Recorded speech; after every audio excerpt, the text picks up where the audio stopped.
Well, welcome everybody. We appreciate all of our viewers to another episode of Continence Chat. I'm here with my Seni colleague, Suzi, and we have a very special guest. I have a hunch that many of you in the senior living industry are going to be familiar with Joanna LaFleur, and I hope I'm pronouncing that right. Yep, that's right. All right, awesome. Joanna, as many of you know, has a 20-year background in helping people with dementia. She's the founder of Memory Lane Foundation. And Joanna, maybe as a way of getting started, can you share a little bit more detail of how I know you once owned an assisted living community, how you transitioned and why, and a little bit more about I'm not even going to call it a business model. I'm going to call it a help model, because I think you are one of those plethoras of help resources out there. Sure. Yeah. So I've been doing dementia care 20 years, started out with my grandma having Alzheimer's and helping provide, helping kind of manage her care. And then I had gotten a job at a nursing home as an activity assistant and just totally fell in love with our elders and changed my major and kind of never looked back after that. So about 12 years ago, I worked in communities for like 8 years. I worked as a recreational therapist and a rec therapy director. And then I really was like, you know what, I know we can do better than this for our elders, especially with people with dementia. I just saw the care not being where I would want it for a family member. And so that's when I started my home care company that specialized in dementia and private duty. And then about a year later, I opened one of my first assisted living homes, a 6-bedroom home here in Michigan. And then a year later, I opened a second home and closed my home care. And then in 2020, I opened a third home. And so I had the 3 homes, the 3 6-bedroom homes for people living with dementia. It was an incredible time, very, very challenging, but very, very uplifting at the same time.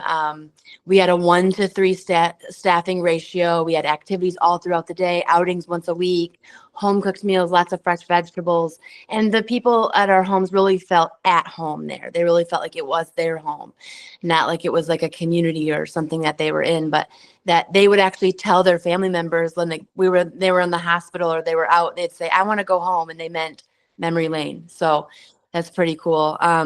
Yeah. And then in 2023, I needed to do a pivot, had some life changes happen and needed to get out of the operations of the business. And so I decided to sell my company and move into this realm where I'm really doing more focus on education and supporting family caregivers and professional caregivers in the community.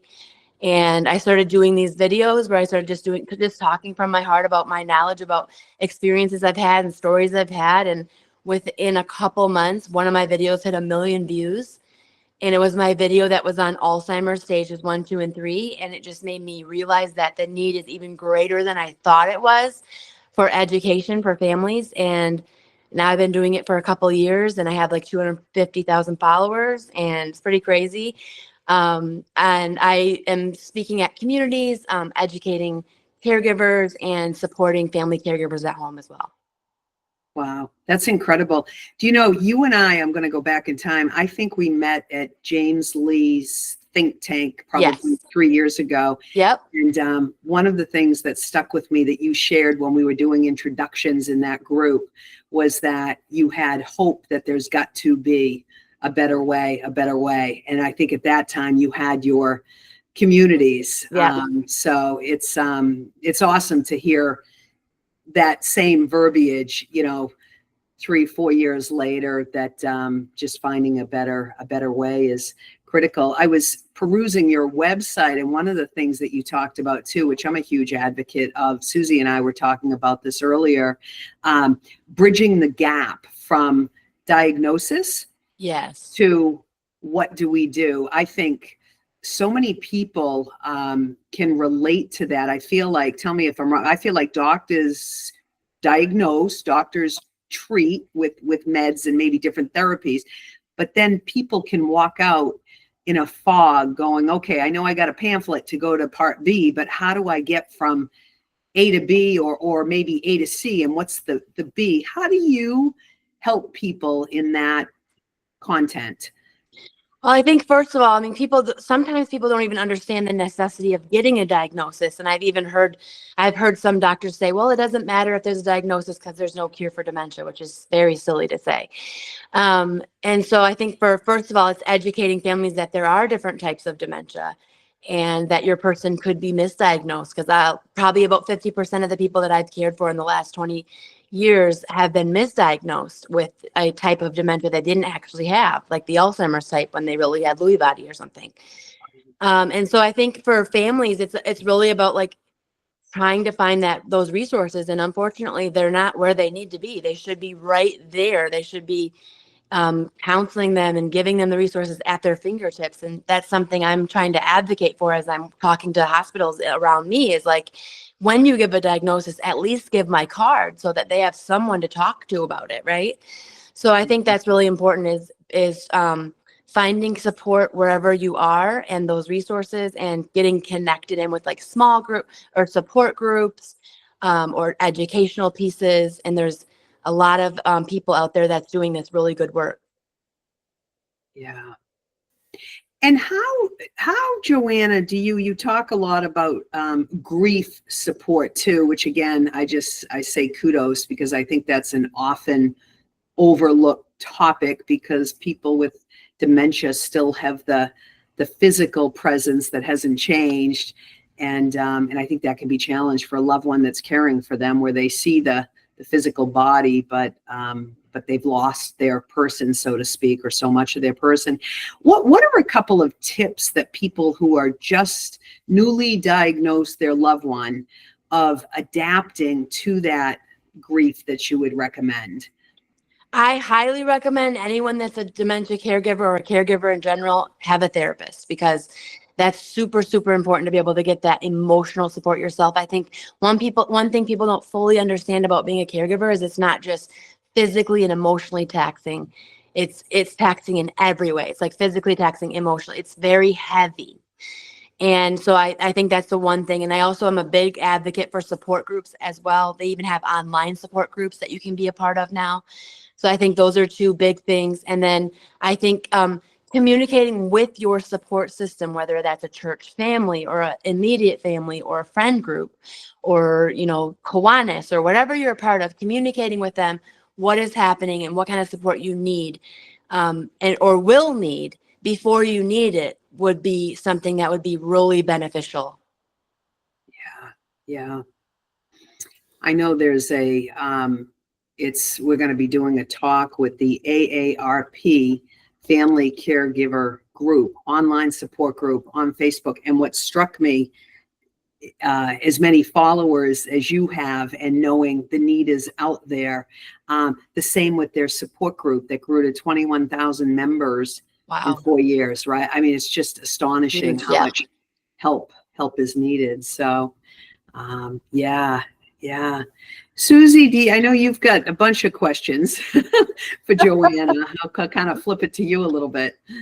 I've really enjoyed the video clips that you share. And recently you had posted one on helping the person with Alzheimer's or dementia in the shower. And if you could maybe just share a little bit about what's going on in the heart and mind of that individual, where the caregivers could know how to delicately handle those types of daily challenges. Yeah. Showering is definitely like the number one question I get asked, probably. And it's the second video that I had go viral. And so that is definitely something families struggle with. And I think first understanding, one thing that I talk a lot about is how education produces empathy. And so I think understanding why they're having those kind of reactions, a lot of time it's an overstimulation thing. They get really overstimulated sometimes by the environment or by the water coming out. It can be almost like a painful experience for them. Also, no one wants someone to help them with a personal task like changing a brief or showering. People don't want your help. In their mind, they've been doing this for 80 years. Why do you think you can help them now with it? And so it's, you have to breach it really delicately with them. And then the other things I see is like they're cold, because as you age, your skin thins. And so you are always cold, and you're even more cold when you're wet. And that can be a big trigger for even like having an outburst emotionally or physically because they're cold. And so I think it's like keeping those things in mind. I suggest not using the word shower, number one, using wash up, or freshen up, or check your lipstick, or foot bath, or anything else besides the word shower, because that tends to be a trigger. And then try a sponge bath first. If they're really refusing a shower, try a sponge bath first, by meeting them in the bathroom. And I'm actually doing care hacks all month long, and I'm sharing some of these tips with my followers. And then another one that I talked about, I just posted, I think it was today, is if there's a spouse or a female caregiver, put your bathing suit on and actually get in the shower with them. That's a way that we've done it with our residents, and it especially helps for people that are very, very modest. And that's one of their things. They don't want to show their body to someone, but they need that help. That's a good way to do it. Even putting them in a bathing suit as well, or putting them in a robe or towels, can really be helpful. That's a really good idea. Great tips. Yeah. I know you also have some clips out there regarding medications and how to navigate those challenges. Can you share a little bit about that? Yeah. So, I mean, the thing is a lot of people, elderly people, didn't take meds like we take them now, where doctors are prescribing a med for every single little thing. First of all, they didn't have as much access to doctors as we do today. And doctors just didn't prescribe as many meds. There weren't even as many out there, right? So they're just literally not used to taking a lot of pills usually, but sometimes they're used to taking like vitamins or supplements. So sometimes I might say, here's your vitamins, or here's your pills, whatever they called them, if they took something every day. I also sometimes use their physician, if they know their physician, or if they have been seeing them for a long time. So they're in their long-term memory, which stays intact longer than the short-term memory. So saying, Dr. Susan said she really wants you to take these for your memory, or for your heart, or for your, and even just sometimes explaining what they're for. I call like anxiety pills happy pills. This is to help you be happier today. This is for your heart. This is for your blood pressure, because sometimes understanding why they're taking them, can be helpful. And then, if none of that is working, then there are options to be able to crush meds and put them in things. You want to definitely talk to your pharmacist before you do any of that, because not every med can be crushed, but there is a way to crush them and put them in pretty much anything. We would put it in mustard and put it on a piece of sandwich. We would put it on jelly and put it in toast. We would do it in apple butter. We did it in little cheesecake bites. We've done it in candy. We've done it in Oreos. Pretty much sky's the limit with what you can put it in. As long as you're giving them one bite and you've ahead of time checked that the med can be crushed, that is often a good way to do it as well, simply because no amount of begging, pleading, or forcing is going to make it work. So, yeah. And I know, Joanna, you've been so kind as to show some tips related to changing briefs and using a Seni product and a fan and so forth. So we really appreciate that. For someone that may not have seen those videos, what would be one or two tips that you would be able to share about? We get calls from folks that will say, can you help us? We have a resident that is becoming challenging, doesn't want to be changed. Do you have any, tips for us? And we'll share that accordingly. But from your perspective, owning different communities and being in the business, for 20 years, what do you see here out there? And what would be one or two tips that you would share related to helping someone navigate the changing process? Well, I think the first thing is you can't do care on someone if you don't have a relationship or a rapport with them. And so that's my first always piece of advice, is spend time engaging with your person and doing fun things and silly things and happy things, to create that relationship and that connection. Because until you have that, you're not going to be successful with personal care. And then the second thing would be, I always take my people to the restroom every 1 to 2 hours to help them use the bathroom, because you can maintain continence for a very long time if you're reminding them to use the bathroom. And then it's so much easier both for the person and the caregiver if they're using the toilet instead of a brief. And then you can even, if they, didn't make it or whatever, you can change the brief in the bathroom. But that's something I highly recommend. And not by saying like, okay, Johnny, it's been 2 hours. Let's go to the bathroom. We need to change your brief. But saying something like, oh, let's go for a little walk, or let's go get a snack, or, oh, let's go check your lipstick, or, oh, could you look at this for me? And then, oh, well, while we're up, let's stop in the bathroom real quick. Just try, before we go, because we're going to be gone for a long time, and having them go. So that would be my number one thing, is like, get them in the bathroom every 1 to 2 hours, get them into a routine of using the toilet, because that's where you're going to have the most success. And always, it's also a place where they can have the most dignity, because they're going to be more, they're going to feel better about the situation if they make it to the toilet rather than go in a brief. You're going to have an easier time cleaning them up on the toilet rather than changing a brief. And yet I still see people that are just checking people every 2 hours or doing things like that. It's like, that's not actually easier in the end. And it doesn't also produce the most dignity, which is something you want to preserve the most when you're talking about something so sensitive like this. I love that answer. Well, our whole company, our whole philosophy is improving continence first. And that to me is what you're doing. And I have a hunch it ties into, you mentioned early on, the staffing ratios that you used to have, 1 to 3. I just came back from a long-term care conference with one of our Seni other, sister companies over there, and they did an integrated long-term care conference, and we went to a nursing home in Romania, and their staffing ratio was 1 to 2. And I started to think the wow factor, 1 to 2, 1 to 3. I mean, if we can find ways to bring that down, I know for sure we would improve a whole lot of things, continence being one of them, but there's a multitude of other factors that would make life easier for everybody involved.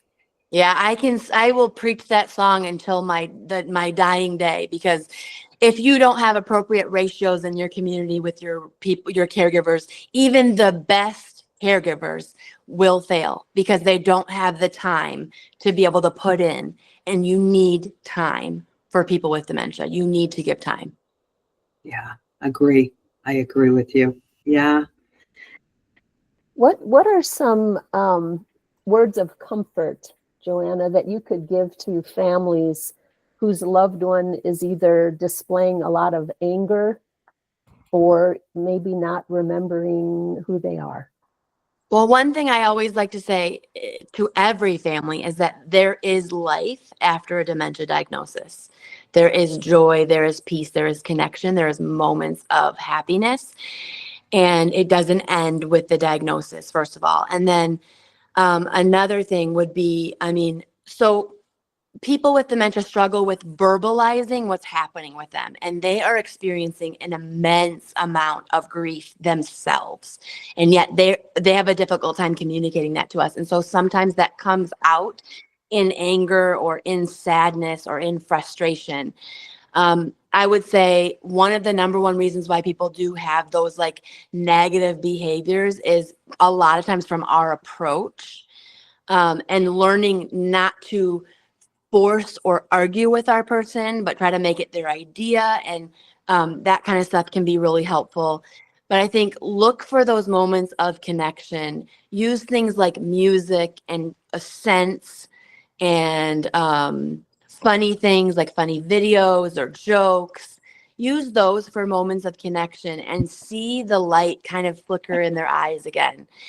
Use things like animals and babies and happy things to try to redirect them into something that they can have good feelings and create that dopamine, oxytocin feelings, because that can really make a difference. And sometimes all they need is literally for you just to sit with them and be quiet and be gentle and say, I'm here. I love you. We're going to get through this. I know this is hard. Yeah. Good words. Great tips. My goodness. I don't think that I ever thought about the individual with the Alzheimer's grieving. I guess my thought was maybe they don't know that this is happening to them. No, So- they absolutely know that it's happening to them. And they will say things that will give you a clue to that by saying things like, I don't know what's wrong with me. I feel like I'm going crazy. I don't have anything left to give anymore. You know, those kind of things. Oh, thank you. Yeah. Are you noticing, Joanna, any trends related to age, people having early onset dementia? Are there more trends in that direction for reasons known or unknown? I think fortunately we're doing more research and we're having more knowledge. And so we're catching it earlier and people are being correctly diagnosed more often now than they were. And so I think that's why we're seeing a lot of early onset type dementias, because they're catching things like frontotemporal dementia and early onset Alzheimer's and Lewy body dementia early on, and they're being diagnosed. I mean, the statistic right now is 50% of people over the age of 80 have a form of dementia. And that doesn't even include the people with younger onset, which is a huge number as well. But people like Lorenzo's House and other organizations like that are caring for early onset people and really supporting these families that need that kind of support, they're doing great work. And I think that's, people are learning more now than they ever were, hopefully. Yeah. Yeah. Well, good stuff. How do people reach you, Joanna? I'm curious for the different channels that you're on as regards to social media, but if somebody wanted to actually reach out to you on your website and so forth, what's the best way? Yeah, email me, Joanna at mlfndmemorylanefoundation.org. You can find me, you can Google me, you can find me on I'm on every platform, YouTube, Facebook, Instagram, TikTok, and LinkedIn. Either my name, Joanna LaFleur, or Joanna Dementia Expert. So one of the other two. Awesome. Thank you so much. Thanks for having me. Yeah, appreciate it. You are doing wonderful things and always a pleasure to speak with you. Thank you so much. It's an honor. Awesome. We'll see you next time, viewers. Okay. Thank you.